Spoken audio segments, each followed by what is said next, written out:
ওম শান্তি। আজ 16/5/2024 বাবার অমূল্য মহাবাক্য।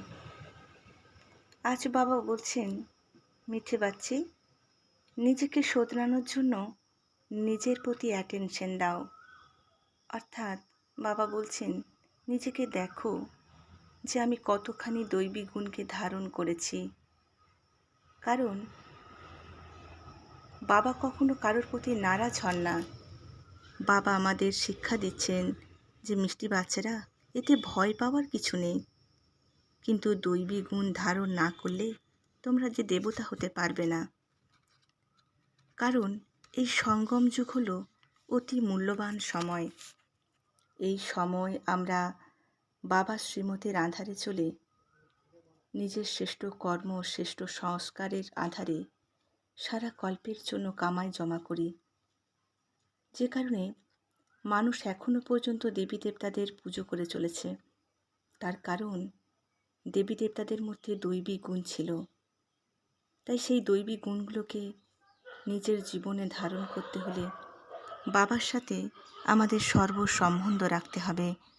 বাবার প্রতি অটুট স্নেহ ভালোবাসা থাকতে হবে। আর তবে সেই দৈবী গুণগুলো আমাদের মধ্যে আসবে। তাই বাবা বলছেন, মিঠে বাচ্চি, নিজেকে চেক করো, আমার মধ্যে এখনো পর্যন্ত কি কি অবগুণ রয়েছে। কারণ এখন এই অবগুণগুলোকে দূর করতে হবে। কারণ এখন বাবা এসেছেন আমাদের জীবনকে হিরে তুল্য বানাতে।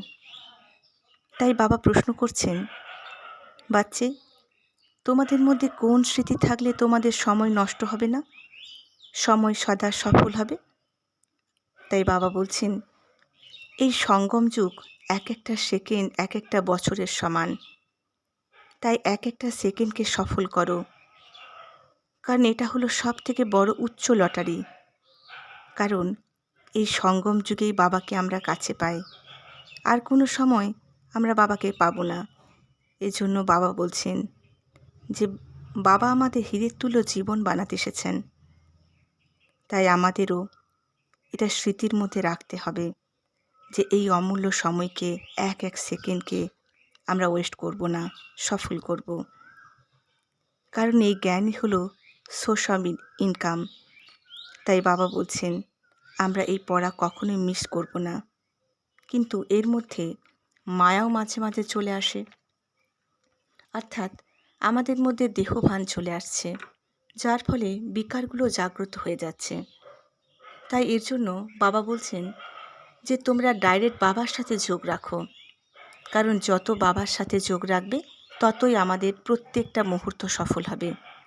কিন্তু এই সময়কে যদি আমরা অপচয় করি তাহলে এই সময় একদিন আমাদের ঠিক ধোঁকা দেবে। এজন্য বাবা বলছেন এক একটা সেকেন্ড অমূল্য।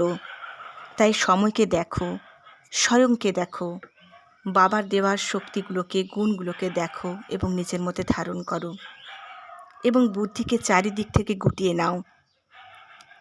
এই উচ্চ পদ প্রাপ্তি করতে হলে এখন আমাদের অনেক কিছু কিন্তু সহ্য করতে হবে। তাই বাবা বলছেন এখন শুধু নিজেকে দেখো, বাবাকে দেখো, বাবার গুণ ও শক্তিগুলোকে দেখো, আর চেক করো আমার মধ্যে কোনো অবগুণ নেই তো। ফের বাবা বলছেন, মিঠে বাচ্চে, এখন সঙ্গম যুগে আমি এসেছি আত্মা পুরুষকে উত্তম বানাতে, অর্থাৎ পুরুষোত্তম বানাতে। তাই এখন আমাদের শ্রেষ্ঠ আত্মা হবার জন্য নিজের প্রতি অ্যাটেনশন রাখতে হবে এবং নিরন্তর বাবাকে স্মরণ করতে হবে, এতে যেন কোনো গাফলতি না হয়। বাবা বলছেন, বাবা বরদানে বলছেন আজ যে জ্ঞানের শ্রেষ্ঠ খাজানাগুলোকে মহাদানী হয়ে দান করা মাস্টার জ্ঞান সাগর ভব। অর্থাৎ বাবা যেমন জ্ঞানের সাগর, সেই রকম মাস্টার জ্ঞান সাগর হয়ে অন্যদেরকে জ্ঞান দান করতে থাকো। কারণ তোমাদের কাছে বাবার জ্ঞানের অনেক শ্রেষ্ঠ খাজানা রয়েছে। তাই সেই খাজানাগুলোকে সফল করো এবং সেই খাজানাগুলো নিজের মধ্যে ভরপুর করো। অর্থাৎ নিজে ভরপুর হয়ে স্মরণের অনুভবের দ্বারা অন্যদেরকে সেবা করো। যা কিছু খাজানা প্রাপ্ত হয়েছে সেগুলোকে মহাদানী হয়ে দান করতে থাকো। কেননা এই খাজানা তুমি যত দেবে তত বৃদ্ধি হবে। তাই মহাদানী হওয়ার মানেই হলো দাতা নয়, নিজের খাজানা আরও বৃদ্ধি করা। স্লোগানে বাবা বলছেন, জীবন মুক্তি হওয়ার সাথে সাথে দেহ থেকে ডিটাচ হয়ে বিদেহী হওয়া, এটাই হলো পুরুষার্থের লাস্ট স্টেজ। ওম শান্তি।